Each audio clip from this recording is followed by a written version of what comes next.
वत्सल भगवान की,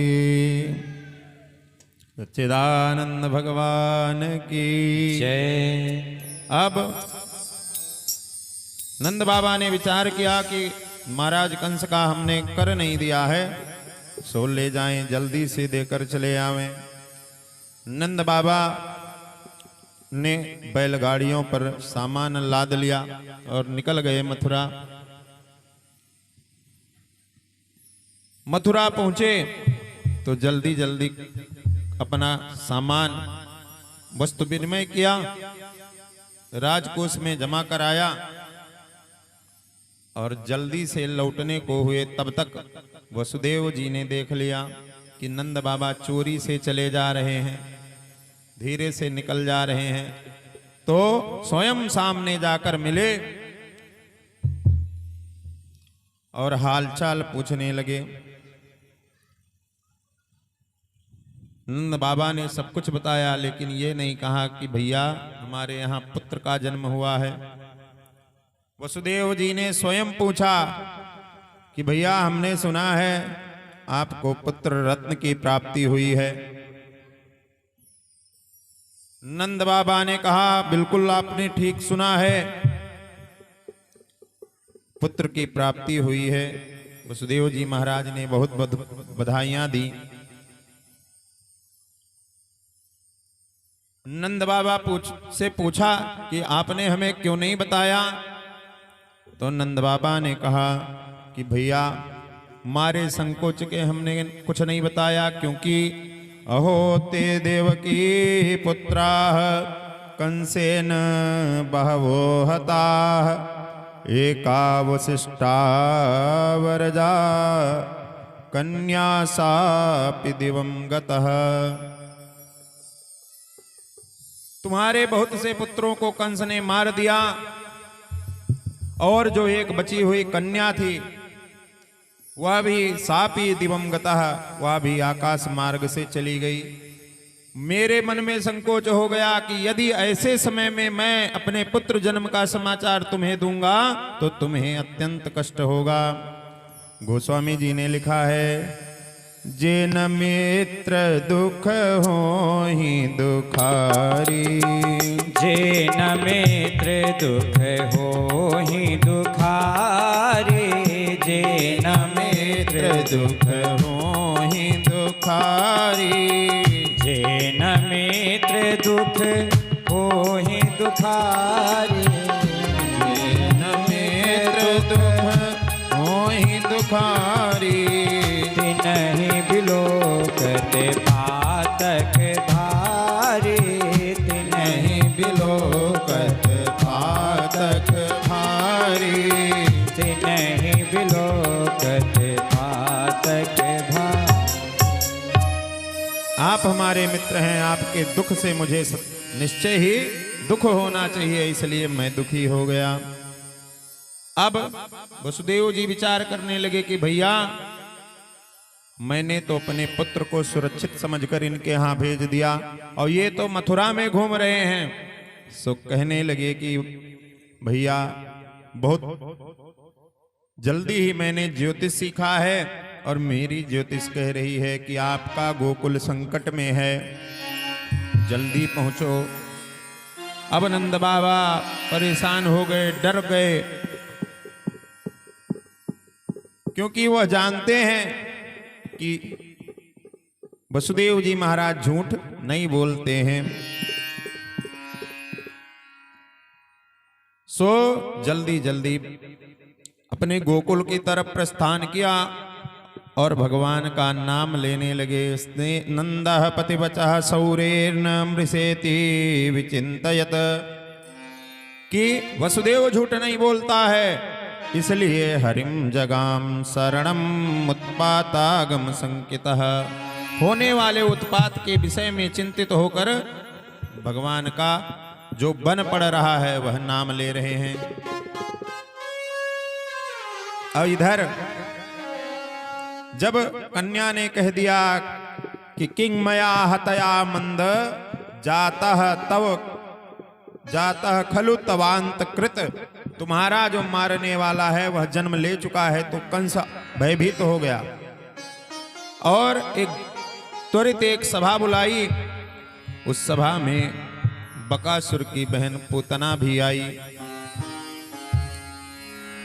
सभी राक्षसों सहित की सभा में कंस ने कहा कि मेरा शत्रु जन्म ले चुका है और उसे मारना है। कौन है शत्रु? एक नवजात शिशु है, कौन मार सकता है? पूतना ने कहा महाराज मैं मारूंगी। कैसे मारोगी? सुंदर स्वरूप बना लिया और खड़ी हो गई कंस के समक्ष कि महाराज इतना सुंदर स्वरूप बना कर जाऊंगी।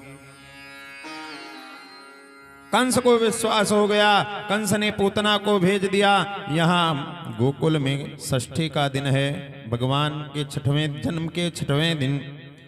अब वृंदावन ब्रजवासी तो बहाना ढूंढते हैं कि किसी तरह कोई उत्सव हो जाए। भगवान की षष्ठी का दिन है, सभी गोपियां एकत्रित हुई हैं और उन्हीं गोपियों में पूतना भी नंद महल की तरफ चली। पूतना ने अत्यंत सुंदर स्वरूप को बनाया है। पूतना पहुंच गई नंद महल में और यशोदा मैया को अनंत बधाइयां दी। यशोदा मैया ने पहचाना तो नहीं, लेकिन सोचा शायद कोई नई गोपी हो, आई हो, हमने नहीं देखा है, इतनी सुंदर है, एकदम नवीन है, शायद हमने नहीं देखा हो, हम ना मिली हो। भगवान का जन्म सुन लिया, मेरे लल्ला के जन्म की बात सुन ली, सो चली आई बधाई देने के लिए। ब्रज में हो रही जय जयकार, नंद घर लाला जायो है। कृष्ण जन्म सुनी आई, यशोदा मैया दे दो बधाई। ओ कृष्ण जन्म सुनी आई, यशोदा मैया दे दो बधाई। लाला जन्म सुनी आई, यशोदा मैया दे दो बधाई।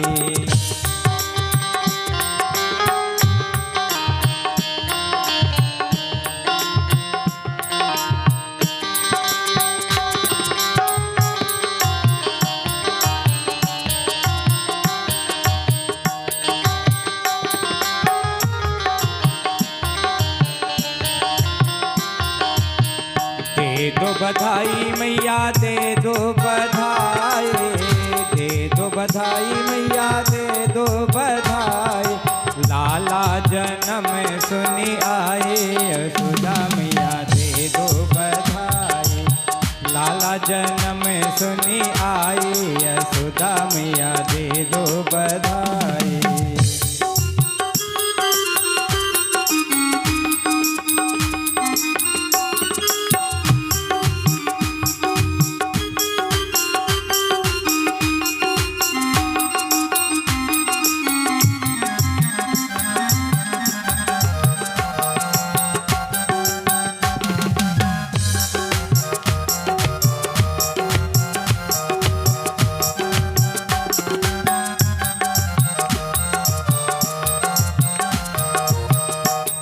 भी लूंगी मैया झूमर भी लूंगी, टीका भी लूंगी मैया, टीका भी लूंगी मैया झूमर भी लूंगी। अरे कुंडल के करे दो साई, यशोदा मैया दे दो बधाई। कृष्ण जन्म सुनी आई, यशोदा मैया दे दो बधाई। दे दो बधाई मैया दे दो बधाई, दे दो बधाई मैया दे दो बधाई। लल्ला जन्म सुनी आई, यशोदा मैया दे दो। लल्ला जन्म सुनी आई, यशोदा मैया दे दो बधाई।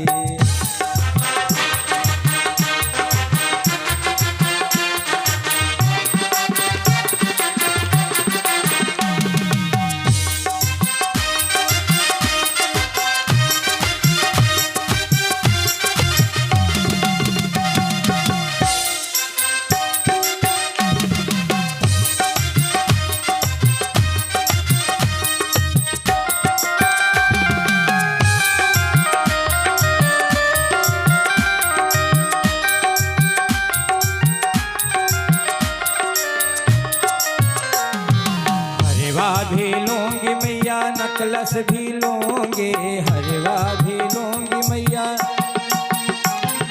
हरवा भी लूंगी मैया, नकलस भी लूंगी। लाकेट की लाकेट के कर देव साईं, यशोदा मैया दे दो बधाई। कान्हा जन्म सुनी आए, यशोदा मैया दे दो बधाई। लाला जन्म सुनी आए, यशोदा मैया दे दो बधाई।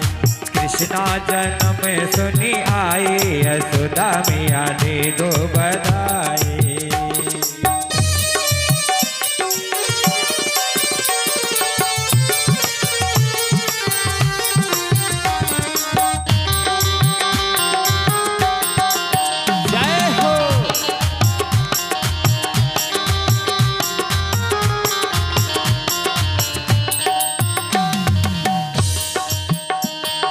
साड़ी भी लूंगी मैया, लहंगा भी लूंगी,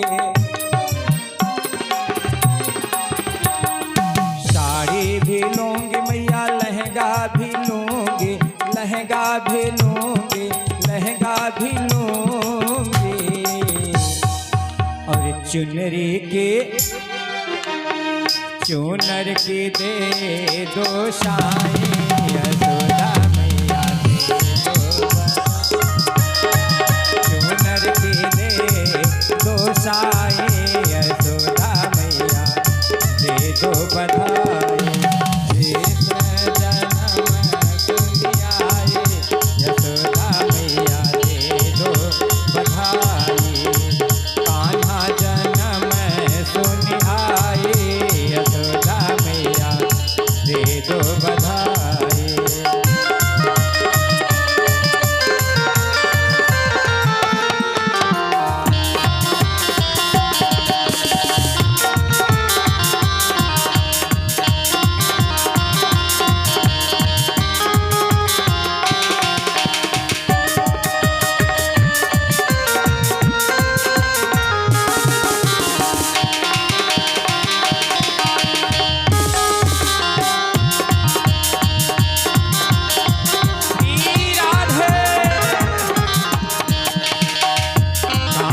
जन्म सुनी आए, यशोदा मैया दे दो बधाई। सुनी आए, यशोदा मैया दे दो बधाई। कान्हा जन्म सुनी आए, यशोदा मैया दे दो बधाई। यशोदा मैया दे दो बधाई, यशोदा मैया दे दो बधाई। बोले भक्तवत्सल भगवान की जय। नंद के लाला की जय। इस प्रकार जब पूतना के विषय में सोचा यशोदा मैया ने कि शायद इसने ये भी बधाई देने के लिए ही आई होगी, सो ले जाकर भगवान कृष्णचंद्र ब्रजेंद्र नंदन के पालने के पास बैठा दिया कि देखो लाला, हाँ लेकिन उठाना नहीं, जग जाएगा, अभी अभी सुलाया है। अब पूतना को यही तो चाहिए था, सो जाकर पालने के पास बैठी। यशोदा मैया आए हुए अतिथियों का स्वागत कर रही हैं और इसने मौका देखा। जब मौका देखा तो पहले तो इसने भगवान को देखा। माया का स्वरूप है पूतना का, सांसारिक प्रवृत्ति का जो जीव है उसका स्वरूप पूतना है। जिसे जो हमारे पास है उससे अधिक की जब हमारी जिह्वा इच्छा करे, जैसे हमारे पास दाल भात रोटी और साग है और मन कर रहा है कि मालपुआ खाएं, तो समझ लीजिए जिह्वा पर पूतना है। कुछ अच्छा अगर हम सुन रहे हैं तब तो ठीक, अगर हम कुछ बुरा सुनने की इच्छा कर रहे हो कि कोई कुछ बुरा सुना दे, तो हमारे कानों में पूतना है ना। आंखें अगर अच्छा देख रही हैं, भगवान के चित्र देख रही हैं, भगवान को देख रही हैं, जीवन से संबंधित कुछ देख रही हैं, तब तो अच्छा है। और यदि आंखें जो अच्छा नहीं है जो देखने लायक नहीं है उसे देखना चाह रही हैं, तो समझिए आंखों में पूतना है।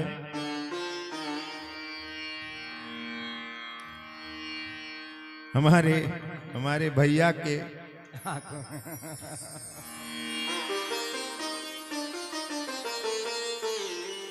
हमारे सब श्रेष्ठ हैं। विनोद अपनी जगह है। आप करीब जितनी हमारी उम्र है तब से ब्यास है, जितनी हमारी उम्र है। और आप भैया जो पैड पर संगत कर रहे हैं, ये भी हमारे अग्रजय हैं, हमसे बहुत बड़े हैं उम्र में। ये बालक छोटा है लेकिन कला में विशेष है। तो यदि आंखें जो नहीं देखने लायक है वह देखना चाहती हैं, तो आंखों में पूतना है। वह हर इच्छा जो करने योग्य नहीं है फिर भी इच्छा होती है कैसा करना चाहिए, तो उस इच्छा में पूतना है। यही है पूतना, कहीं अन्यत्र पूतना नहीं है। पूतना हमारे ही मन में है ना। तो अब इतना सुंदर सजकर आई है, कौन विश्वास करेगा कि ये राक्षसी है। शुकाचार्य जी कहते हैं कि ताम केश बंध व्यतिसक्तम मल्लिकाम बृहन्नितंब स्तन कृत्र मध्यमाम सुवाससं कंपित कर्णभूषणम त्रिशोल्लसत कुंडल मंडिताननम। इतना सुंदर मुखमंडल बनाया है, जब कुछ सब फर्जिए करना है तो कुछ भी किया जा सकता है। जो कुछ क्षणिक है उसे करने में तो हमें लगता है ज्यादा समय नहीं लगेगा। जो वास्तविक है, जो जिसमें अस्थायित्व है, जिसे आपको घर बनाना हुआ पक्का तो बहुत समय लगेगा, बड़ी मेहनत लगेगी। और छप्पर रखना होगा तो कम समय लगेगा, जल्दी से हो जाएगा, लेकिन जल्दी से समापन भी होगा उसका। तो वो फर्जी है, वो वास्तविक नहीं है, नकली है। और जो नकली है वो ज्यादा देर रहेगा नहीं, और जो वास्तविक है वो टिकाऊ होगा, वो सदैव रहने वाला होगा। तो पूतना ने नकली वेश बना लिया। ताम केश बंध व्यतिसक्तम मल्लिकाम, सुंदर चोटी सजा ली, बालों को गूंथ लिया। बृहन्नितंब स्तन कृच्छ मध्यमाम, सुंदर शरीर को सजा लिया।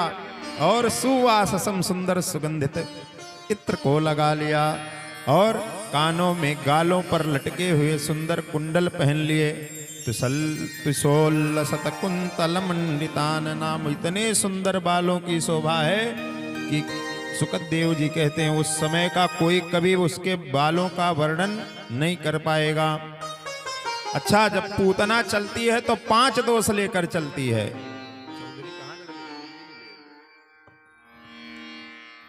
देहाध्यास लेकर चलती है। शरीर को जिसकी आवश्यकता है वो तो शरीर को प्राप्त ही हो रहा है, लेकिन जिसकी आवश्यकता नहीं उसकी मांग करती है पूतना।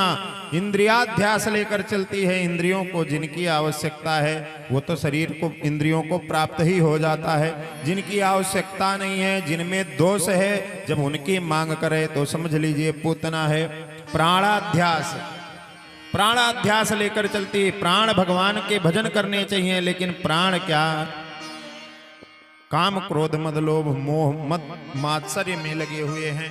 मन समस्त विषयों में फंसा हुआ है, यह प्राणाध्यास है। अंतःकरणाध्यास, अंतःकरण में भगवान होने चाहिए, ईश्वर का चिंतन होना चाहिए। लेकिन यहाँ क्या है कि सिर्फ हम ही बने रहें, बाकी सबका पतन हो जाए, यह अंतःकरणाध्यास है।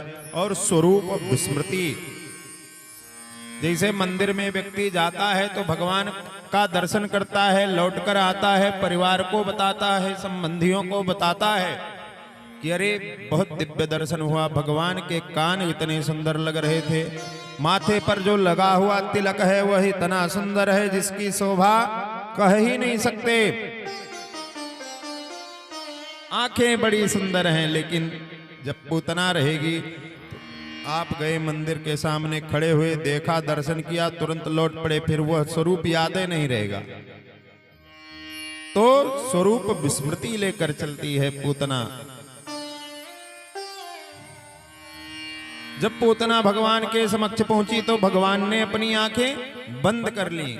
बहुत से विद्वान बहुत तर्क देते हैं, लेकिन सीधा सा अर्थ है कि भगवान ने आंखें इसलिए बंद की क्योंकि माया भगवान के समक्ष टिकेगी नहीं। जो बनावटीपन है, जो नकली भाव है, वह रुकेगा नहीं और नंद बाबा का हो जाएगा नुकसान। इसलिए भगवान ने आंखें बंद कर ली। कई विद्वान कहते हैं कि भगवान आंखें बंद करके भगवान शिव का ध्यान करने लगे कि महाराज ये कालकूट विष लगा कर आई है। अरे हम दूध दही खाने वाले ग्वाला, हम विष कैसे पिएंगे? आओ हमारे हृदय में विराजमान हो जाओ और इसके पयोधरों में लगे कालकूट विष का पान करो। कई विद्वान कहते हैं कि भगवान ने आंखें इसलिए बंद कर ली कि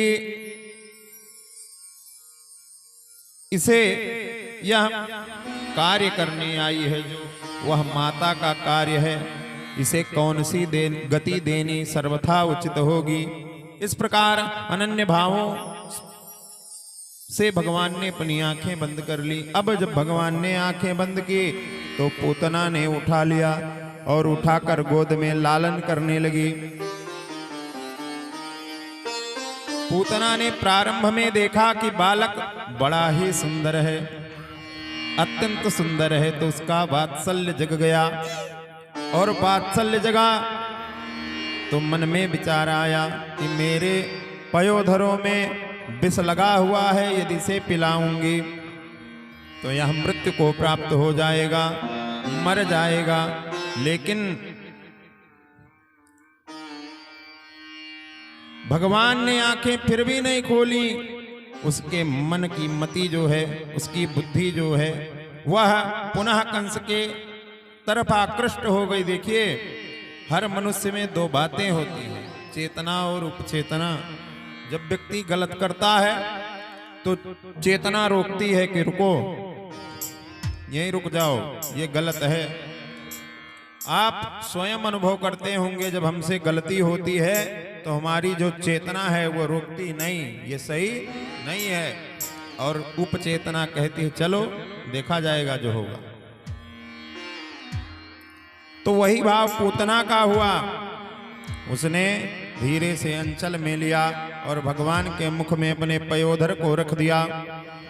भगवान ने सबसे पहले विष का पान किया और फिर मातृभाव से उसके दुग्ध का पान किया और फिर धीरे धीरे गाढ़ं कराभ्याम भगवान प्रपीड्य तत्प्राणैः सममरोष समन्वितो पिबत। पहले दूध पिया, फिर प्राण को पीने लगे, और जब प्राण को पीने लगे तो जन्मत मरत दुसह दुख होई।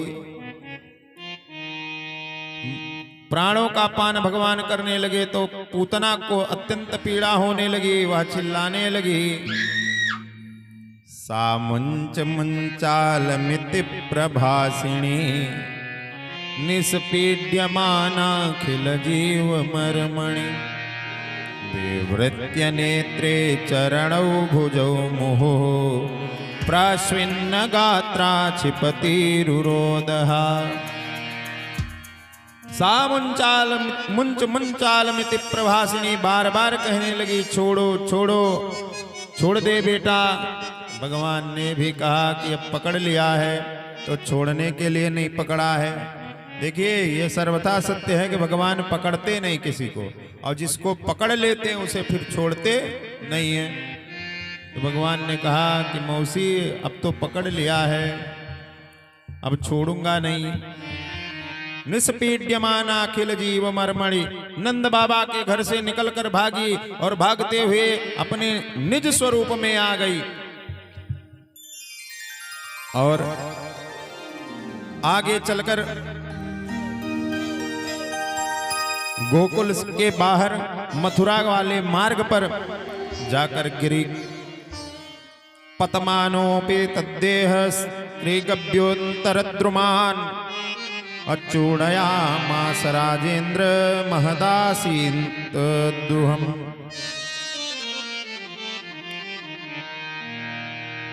मथुरा के मार्ग पर गिरी तो कितनी बड़ी है त्रिगभ्योक्ति। एक गभ्योक्ति माने 3 कोस और 3 गभ्योक्ति माने 18 किलोमीटर। एक कोस में 3 किलोमीटर। एक गभ्योक्ति माने 2 कोस। 2 कोस जमीन और एक कोस में 3 किलोमीटर। इस प्रकार त्रिगभ्योक्ति में 6 कोस माने 18 किलोमीटर।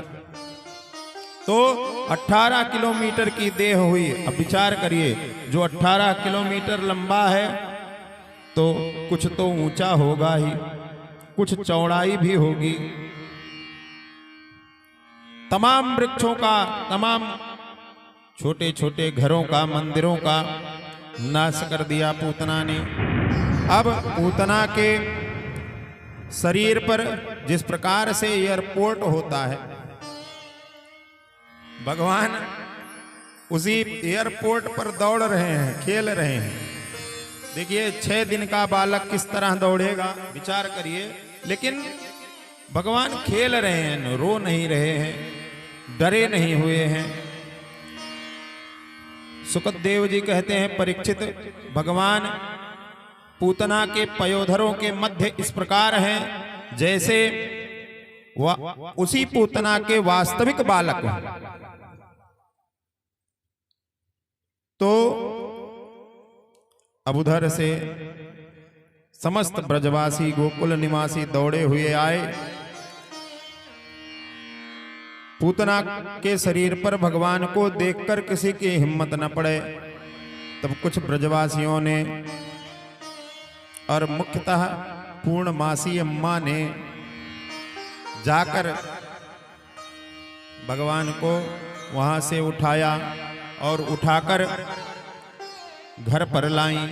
घर पर लाकर सबसे पहले गोमूत्र से स्नान करवाया, गोबर से स्नान करवाया, पंचगव्य से स्नान करवाया और फिर भगवान के 12 नामों को ले लेकर भगवान के शरीर में 12 जगहों पर गोबर का टीका लगाया।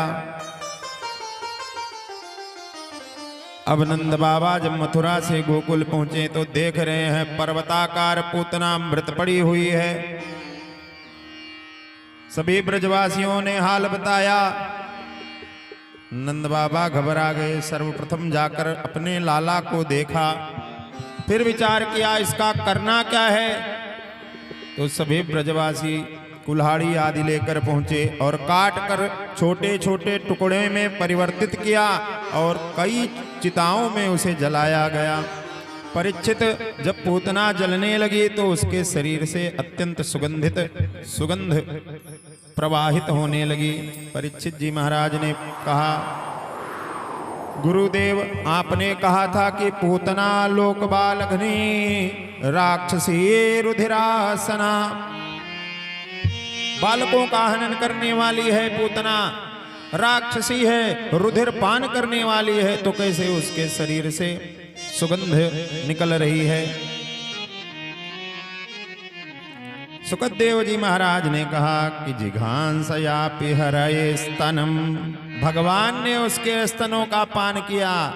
दत्वाप सदगतिम, और उसे अपनी माता यशोदा के तुल्य सदगति प्रदान की है, मातृत्व भाव से उसे मुक्त किया है।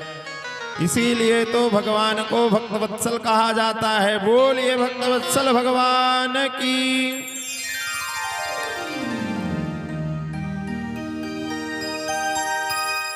जैसे जैसे समय बीत रहा है, नित्य निरंतर एक नया कार्य हो रहा है। भगवान जब 3 महीने के हुए तो कुछ गोपियां आ गई, कहा मैया कुछ उत्सव होना चाहिए। मैया भी यही चाहती हैं कि नित्य हमारे यहाँ उत्सव होता रहे। सो यशोदा मैया ने कहा थोड़ी देर ठहर जाओ, लाला को दुग्धपान करा दूं, शयन करा दूं, फिर हम लोग गाएंगी, नृत्य आदि करेंगी। अब आंगन में एक बैलगाड़ी खड़ी हुई है, उसी में निवास करता है एक असुर जिसका नाम है सकट। सकटासुर निवास करता है और उसी ही मैया ने दुग्धपान कराया। भगवान सोने लगे तो उसी ही बैलगाड़ी के नीचे पालने को लटका दिया। अब बैलगाड़ी में चूंकि घर के अंदर बैलगाड़ी रखी हुई है, सकट माने बैलगाड़ी ही होता है, बैलगाड़ी घर में रखी हुई है तो उसमें बर्तन आदि रखे हुए हैं। बैलगाड़ी के आसपास छोटे छोटे बालक खेल रहे हैं। अभी इन्होंने गायन आदि प्रारंभ किया। सभी गोपियां गायन करने लगी, यशोदा मैया भी व्यस्त हो गईं और भगवान इसी गायन में जग गए और जगे तो रोने लगे। आज भी माताएं बालक को दुग्ध तब तक नहीं पिलाती हैं जब तक वह रोना प्रारंभ न कर दे। क्यों? क्योंकि बालानाम रोदनम बलम। वो अपनी बात कैसे कहेगा? बालक के पास रोना ही बल है, वो रोएगा तभी दुग्ध पाएगा। तो बड़ी देर तक किसी ने नहीं सुना तो शुकाचार्य जी कहते हैं नैवाश्रिणोद वैरुदितम सुतस्य सारुदन्न स्तनार्थी चरणावुदक्षितम। स्तनार्थी अपनी माँ का दुग्ध पीने को, देखिए कहते नहीं कि बच्चे को जो नवजात है उसको अमल लगती है, अपनी माता की सुगंध को पहचान लेता है। तो भगवान भी स्तनार्थी दुग्ध पान करने को व्याकुल हो रहे हैं, रो रहे हैं, कोई उठा नहीं रहा है, सब अपने में मस्त हैं। तब भगवान ने क्या किया? भगवान ने रोते हुए ही हाथों और पैरों को चलाना प्रारंभ किया और हाथ पैर चलाते हुए पैर जो है वो बैलगाड़ी में लगा। बैलगाड़ी आसमान मार्ग में जाकर पुनः आकर पृथ्वी पर गिरी और टूटकर बिखर गई। और उसी में निवास करने वाला जो दैत्य सकटासुर है वह भी पृथ्वी पर गिरा और गोविंदाय नमो नमः। अब सबका ध्यान आकृष्ट हुआ कि क्या हो गया। अचानक से गोपियां एक दूसरे से पूछती हैं कि क्या हो गया, बैलगाड़ी कैसे उड़ी और कैसे गिरी, कैसे टूटकर चकनाचूर हो गई और बगल में ये दैत्य कौन पड़ा है।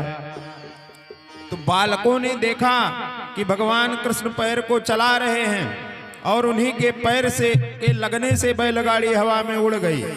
लेकिन किसी ने विश्वास नहीं किया क्योंकि वो बालक 3 महीने का है, उसके पैर लगने से बैलगाड़ी आसमान में नहीं जाएगी। किसी ने भरोसा नहीं किया। इस प्रकार भगवान ने सकट भंजन किया। आगे अब भगवान थोड़े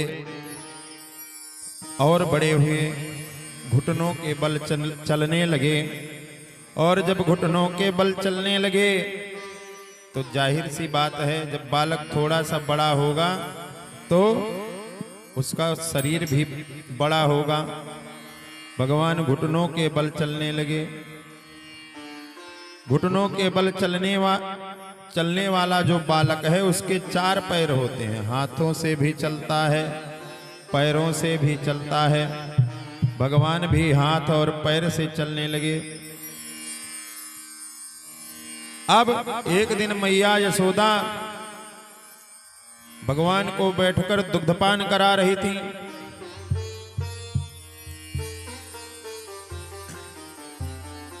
भगवान ने कनखियों से झांकते हुए देखा कि मामा कंस का भेजा हुआ एक दैत्य है जिसका नाम है त्रिडावर्त, वह आया हुआ है।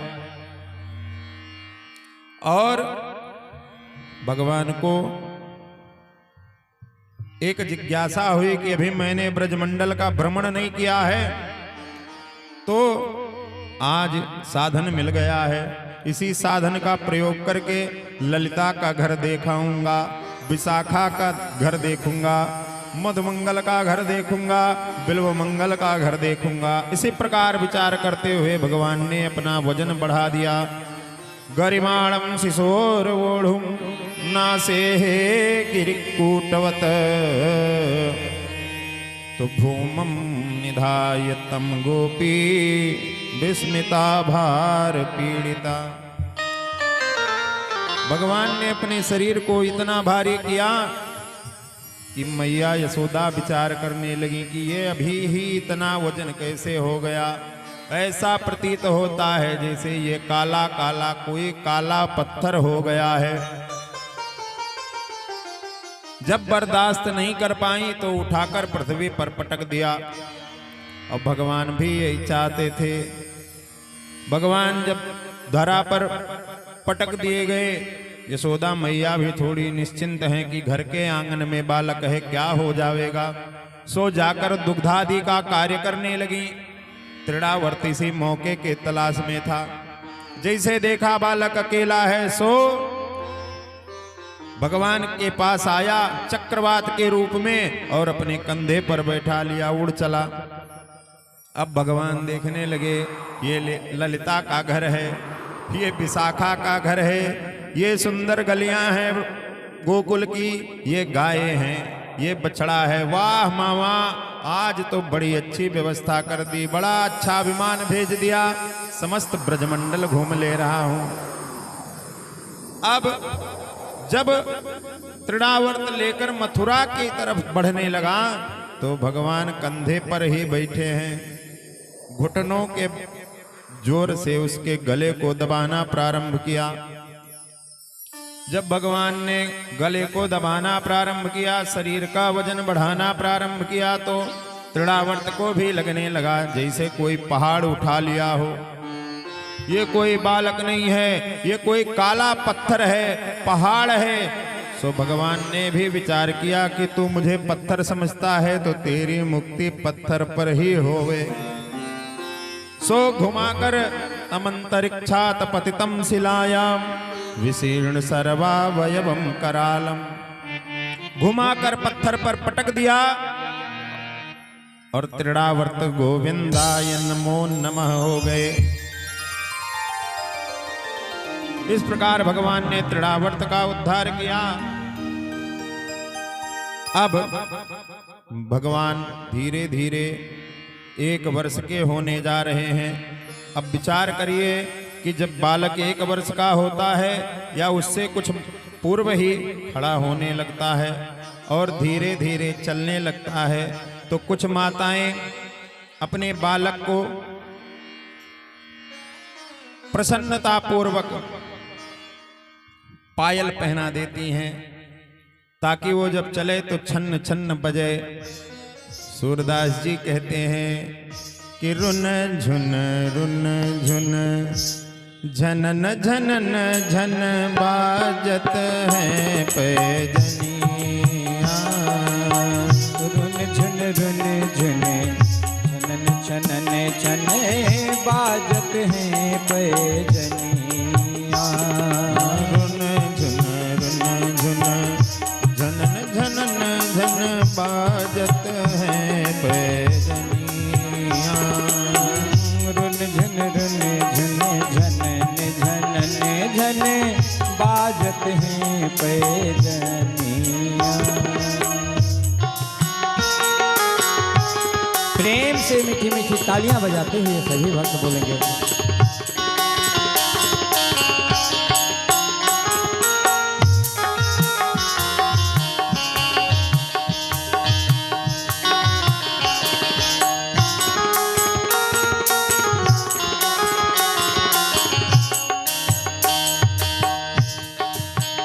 मातु यशोदा चलन सिखावे,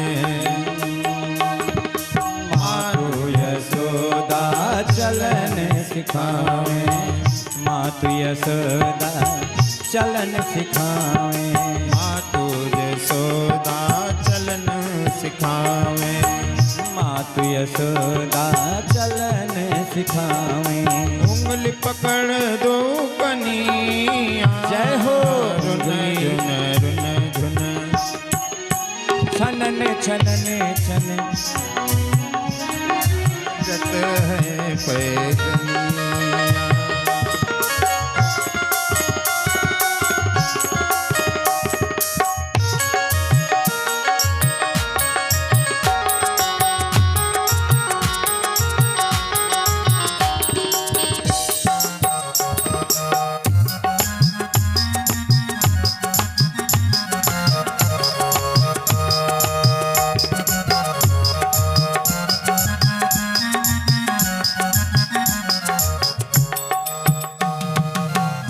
झंगुलिया तन पर सोहे, प्रीत झगुलिया तन पर सोहे, प्रीत झंगुलिया तन पर सोहे, हाँ प्रीत झगुलिया तन पर सोहे, तन पर सोहे, तन पर सोहे हो तन पर सोहे, प्रीत झंगुलिया तन पर सोहे, प्रीत झगुलिया तन पर सोहे हो तन पर सोहे हो तन पर सोहे। सिर टोपी लटकनिया, रुन झुन रुन झुन, धन धन धन धन बाजत है पैदनिया, रुन झुन रुन झुन छनन छनन छन बाजत है पैदनिया।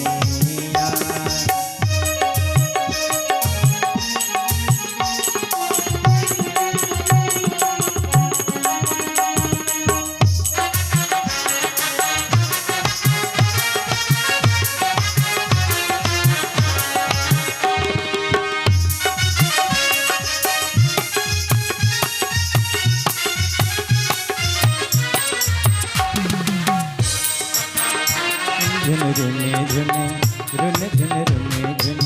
ऐसे नहीं, प्रेम से ठुमुक ठुमुक करके कन्हैया चल रहे हैं। कम से कम आप लोग भी दर्शन कर लीजिए। आहा, दिल में बसाइए कन्हैया की मोहनी मूरत सांवरी सूरत।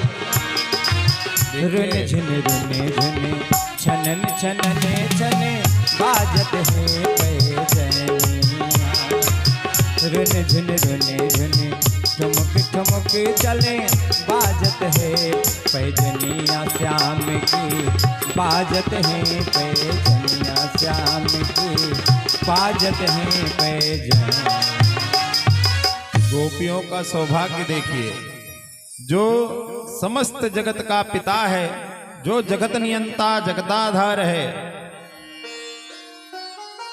तीन लोक जाके उधर विराजे, ताको नचावे ग्वालिनिया। रुन झुन रुन झुन, झनन झनन झन बाजत हैं पैजनिया। सूरदास जी इतना सुंदर भाव लिखते हैं कि जैसे गोपियां ब्रज की हैं, उसी तरह हम सब भी हैं।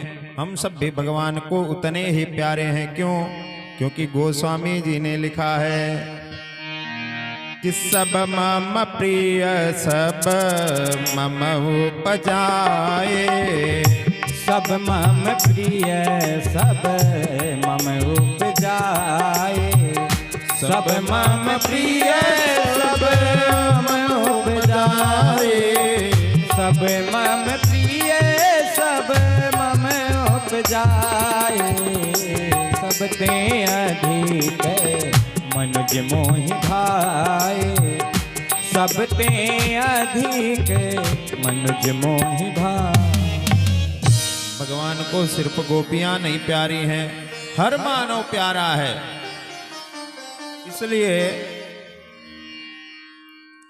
जो भाव गोपियों का है वही भाव हमारा होना चाहिए। अब धीरे धीरे भगवान 1 वर्ष के हो गए। वसुदेव जी ने सोचा कि पता नहीं नंद बाबा ने हमारे पुत्रों का संस्कार आदि किया कि नहीं किया। सो उनके पुरोहित हैं गर्ग जी महाराज।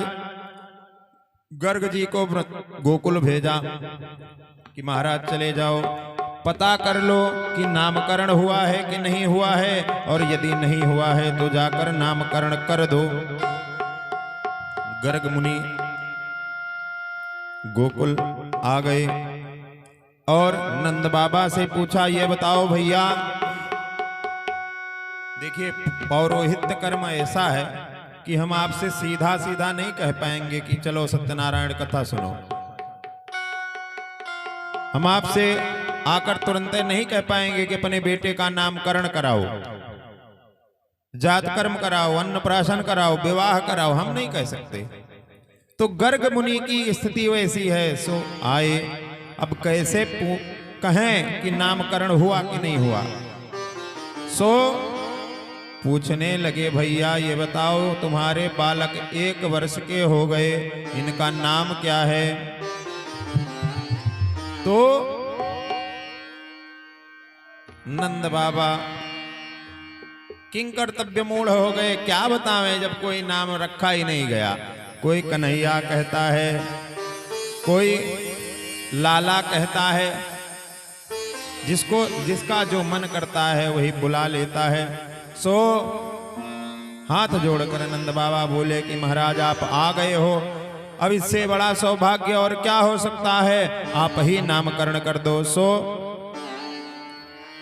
गर्गाचार्य जी ने कहा, यदो नाम हम आचार्य ख्यातश्च भुवि सर्वतः, मैं यदुवंशियों का आचार्य हूं, ये समस्त संसार जानता है। सुतम मया संस्कृतम ते मन्यते देवकी सुतम, यदि मैंने तुम्हारे पुत्र का संस्कार कर दिया तो कंस समझेगा कि ये देवकी का पुत्र है और तुम्हारे ऊपर आफत आन पड़ेगी। इसलिए भैया चुपचाप कहीं यदि कराना चाहते हो, बिना उत्सव के करवाना चाहते हो तो चलो करवाओ। नंद बाबा ने कहा, गौशाला खाली पड़ा है। सुंदर गौशाले को साफ सुथरा किया, सुंदर व्यवस्था की गई, अष्टदल कमल बनाया गया, चौक बनाया गया, वेदी बनाई गई, वहां पर गर्ग मुनि जी विराजमान हुए। देखिए घर में सबसे शुद्ध स्थान गौशाले को माना जाता है पूजन आदि कर्म के लिए, लेकिन आद्य दिवस का जो गौशाला है वैसा गौशाला नहीं होना चाहिए, क्योंकि आज का गौशाला कम भैंसशाला ज्यादा है। लोग गायों को कम पालने लगे हैं, जबकि पूर्व में सबसे बड़ा धन गोधन समझा जाता था। आप सभी ने सुना होगा एक दोहा कि गोधन गजधन बाजधन और रतन धन खानी।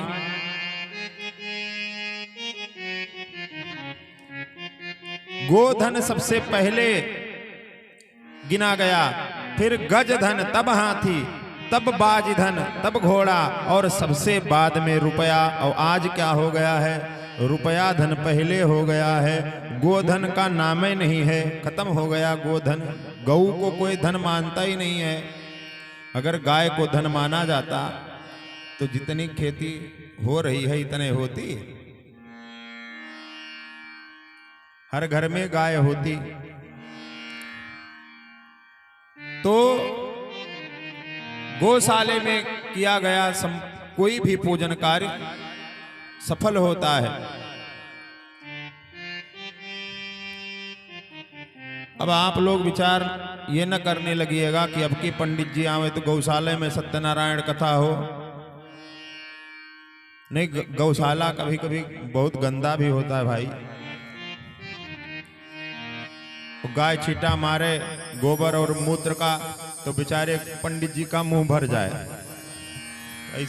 ऐसा न सोचिएगा। अगर कभी विचार बने भी तो गौशाले को साफ करवाइए, गोबर से लिपवा दीजिए, सुंदर बेदी बनाइए, चौक बनाइए, तब कथा श्रवण करिए। गाय को बाहर निकाल दीजिए। तो गौशाले में नामकरण की व्यवस्था बनी। नंद बाबा ने रोहिणी और देवकी जी को, रोहिणी और यशोदा मैया को बुलाया। अब दोनों माताएं बड़ी मायावी होती हैं। हम नहीं कह रहे हैं ऐसा, गोस्वामी तुलसीदास जी ने लिखा है कि साहस नृत चपलता माया, साहस नृत चपलता माया, साहस नृत चपलता माया, साहस नृत चपलता माया, भय विवेक सोच दाया, भय अविवेक असोच अदाया। तो माया होती है। यशोदा मैया और रोहिणी ने एक खेल खेल दिया कि चलो अपना अपना लल्ला बदल लेते हैं। यदि गर्ग मुनि विद्वान होंगे तो पहचान जाएंगे कि कौन सा किसका लाला है, यदि नकली साधु होंगे तो गच्चा खा जाएंगे। अब दोनों माताएं यशोदा मैया बलदाऊ जी को लेकर और रोहिणी मैया भगवान नारायण को लेकर, भगवान श्री कृष्णचंद्र को लेकर पधारी। दोनों को सामने बैठाया गया। उत्तराभिमुख बैठे हुए गर्ग मुनि ने जैसे ही भगवान को देखा तुरंत ध्याता ध्यान ध्येय तीनों एक हो गए, समाधि लग गई। देखिए, जो ब्रह्म ज्ञानी तत्व ज्ञानी महापुरुष हैं वो जब भगवान का दर्शन करेंगे तो समाधि लग जाएगी। समाधि लग गई। अब ध्याता कौन है? गर्ग जी महाराज। ध्यान कौन है? उनका मन। और ध्येता, ध्येय क्या है? भगवान। अब तीनों एक पंक्ति में हो गए तो समाधि लग जाना स्वाभाविक है। अब यशोदा मैया सोच रही हैं, पुत्रों को देखकर आंखें बंद करके बाबा विचार कर रहे हैं, इनका भविष्य सोच रहे हैं, अभी बताएंगे अभी बताएंगे। 5 मिनट बीता, 10 मिनट बीता, आधा घंटा बीता, अब तो 1.5 घंटा बीत गया। यशोदा मैया डरने लगी कि कहीं बाबा निपट तो नहीं गए। अरे महाराज हाथ जोड़कर प्रार्थना करने लगी, हे प्रभु, हे गर्ग जी महाराज, जल्दी से अब जग जाओ। धैर्य जो है धारण होता नहीं। अगर मरना ही था तो हमारा ही घर क्यों, कहीं और अन्यत्र जाकर मर जाते। हमारे ही घर में मरना था, हमको ब्रह्म हत्या लग जाएगी। जब नहीं रहा गया तो हाथ को पकड़ा और जोर से झकझोर दिया। जब गर्ग मुनि झकझोर दिए गए तो समाधि भंग हो गई। और तब भगवान को देखा। भगवान को देखकर यशोदा मैया ने पूछा, महाराज कहाँ चले गए थे? क्या विचार करने लगे थे? क्यों चुपचाप बैठे थे? कोई गड़बड़ बात है क्या? गर्ग जी महाराज ने कहा, अरे मैया गड़बड़ कुछ नहीं है। अरे बहुत अच्छा है। क्या अच्छा है? अरे मैया, धैर्यं धिनोति मम कंपयते शरीरम,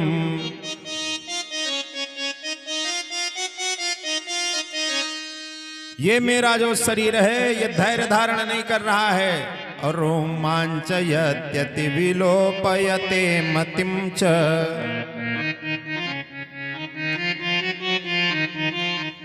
मेरी जो मति है वो रोमांचित हो रही है, बार बार चक्कर खा जा रही है। क्यों? क्योंकि हंतास्य नाम करणाय समागतो हम,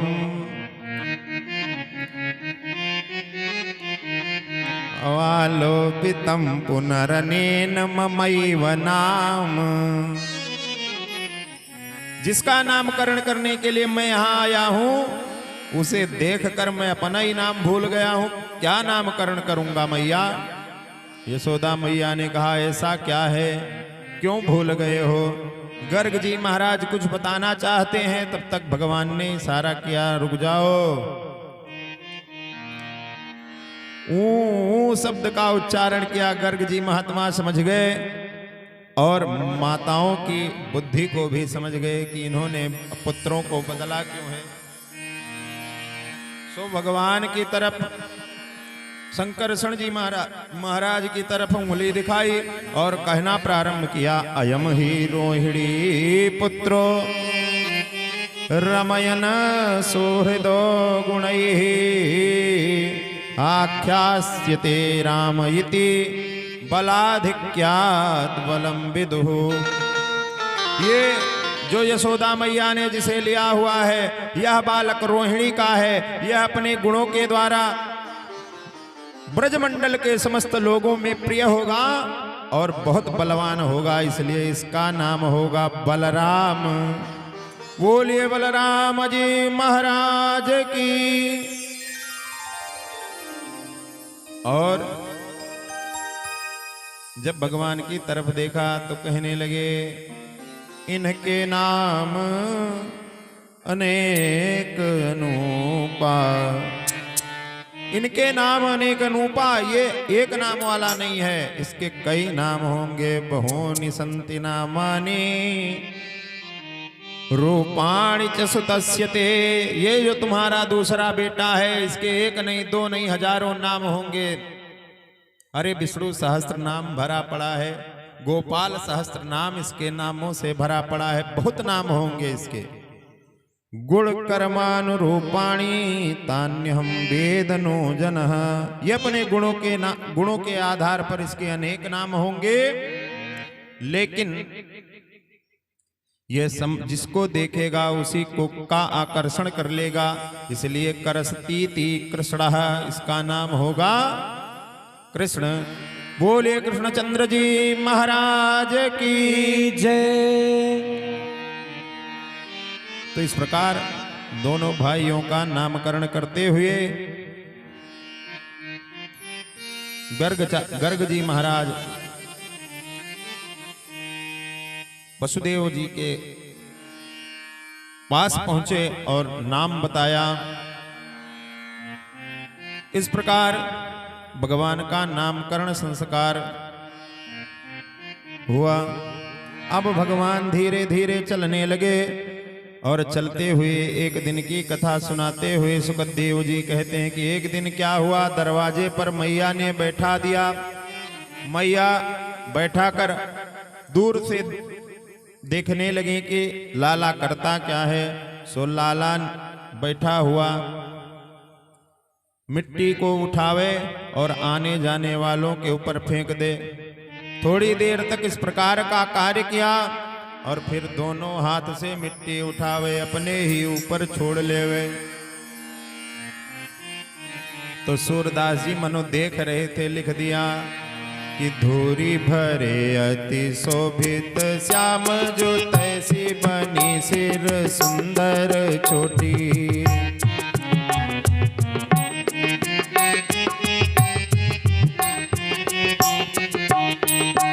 धूरी भरे अति शोभित श्याम जो तैसी बनी सिर सुंदर छोटी।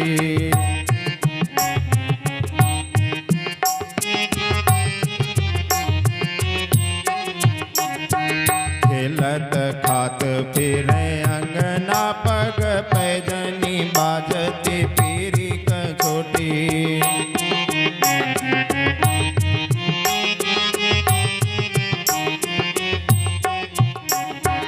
वाछवी को रस खानी विलोकत, वाछवी को रस खानी विलोकत, भारत काम कला निज कोटि।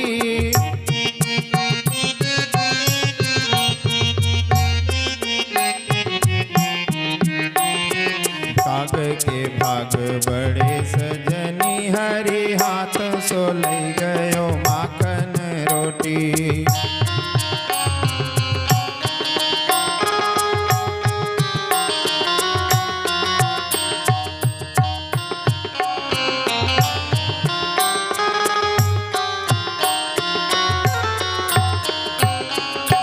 धूल से सने हुए गोविंद इतने अच्छे लगते हैं। रसखान जी महाराज कहते हैं कि अपने ही ऊपर बार बार मिट्टी उछाल लेने से शीश मिट्टी से भर गया, बाल मिट्टी से पूरित हो गए, और क्या कर रहे हैं, इतने गंदे हुए हैं, फिर भी खेलत खात फिर अंगना खेल रहे हैं और सामान्य बालक की तरह एक हाथ में रोटी पकड़े हुए हैं और बार बार खा रहे हैं, भाग रहे हैं। पग पैजनी बाजत पीर कछोटी, पैरों में पहनी हुई जो पैजनी है, पायल है, वह धीरे धीरे बजती है। रसखान जी कहते हैं कि इनकी इस सुंदरता को, इस सौंदर्य को देखकर करोड़ों करोड़ों कामदेव अपनी सौंदर्यता को देखकर लजाते हैं कि भगवान कितने सुंदर हैं। और उस कौवे का भाग्य देखिए, भगवान रोटी लेकर आंगन में खा रहे हैं और खेल रहे हैं, और कौवा काग के भाग बड़े सजनी, हरि हाथ सोलई गयो माखन रोटी। कौवा छीन कर मक्खन और रोटी लेकर भाग गया। इस प्रकार अनन्य क्रीड़ाओं को, बाल लीलाओं को करते हुए कन्हैया और बड़े हुए, और जब और बड़े हुए तो ग्वाल बालों का साथ हो गया। ग्वाल बालों के साथ भगवान ने पहली लीला की कि भैया चलो चोरी चोरी खेलेंगे। अन्य ग्वाल बालों ने कहा ये कौन सा खेल है? तो भगवान ने कहा कि ये भी एक प्रकार का खेल है, ये पाप करना नहीं है, ये गलत कार्य नहीं है। सो चौर मंडल बना लिया, एक कमेटी बना ली बालकों की कि सब चोरी करेंगे। तो कहाँ चोरी करें? सबसे पहले अपने अपने घर में चोरी करो। जो पकड़ा गया उसकी चोरी फेल हो गई, और जो बच गया उसकी चोरी सफल हो गई।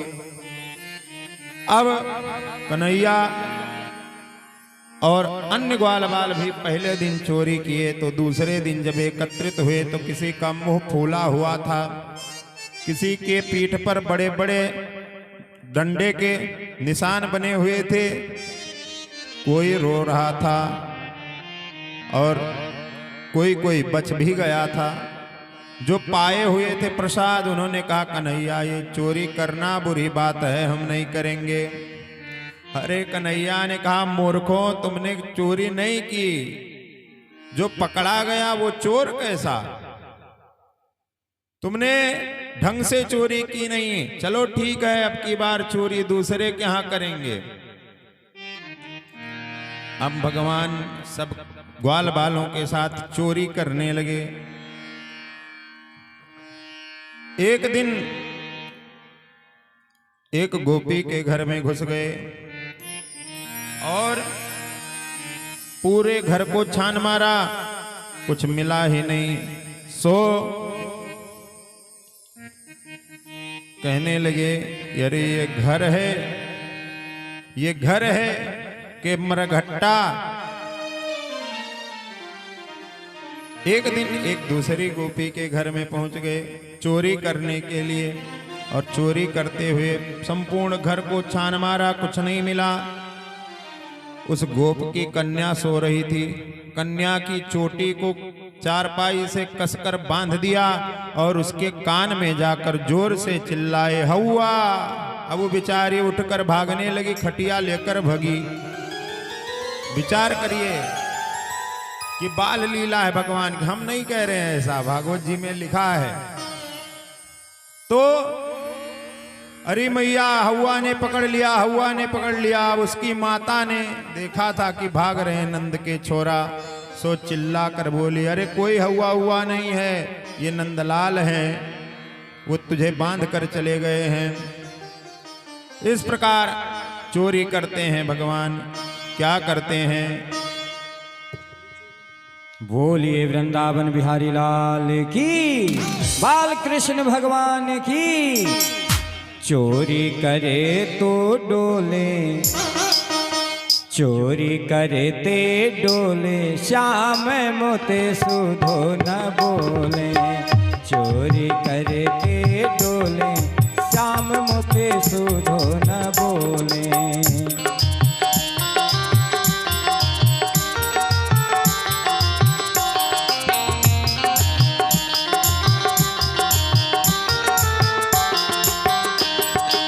सीधे न बोले मोहे, सीधे न बोले, सीधे न न बोले मुझसे सीधे न बोले, चोरी करके डोले श्याम मुझसे सीधे न बोले, चोरी करके डोले श्याम मुझसे सीधे न बोले।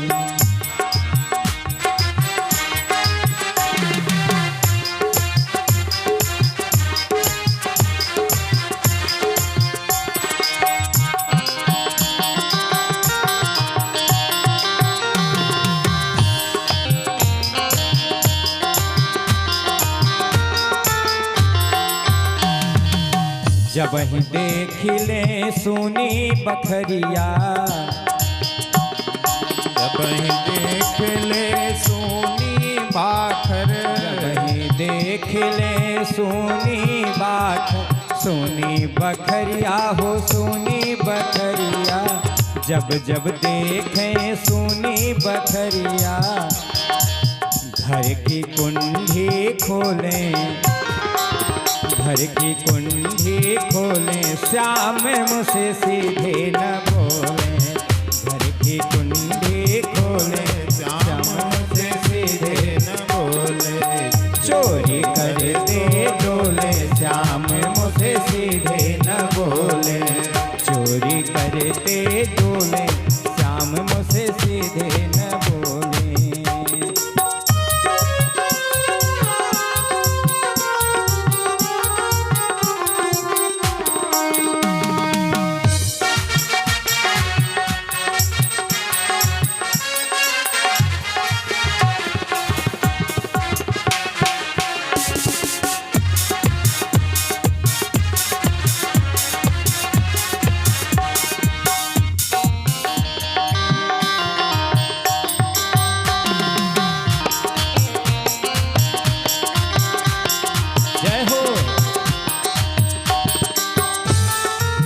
ग्वाल बाल ले घर में आवे, ग्वाल बाल संग घर में घुस जावे, ग्वाल बाल लइके घर में आवे,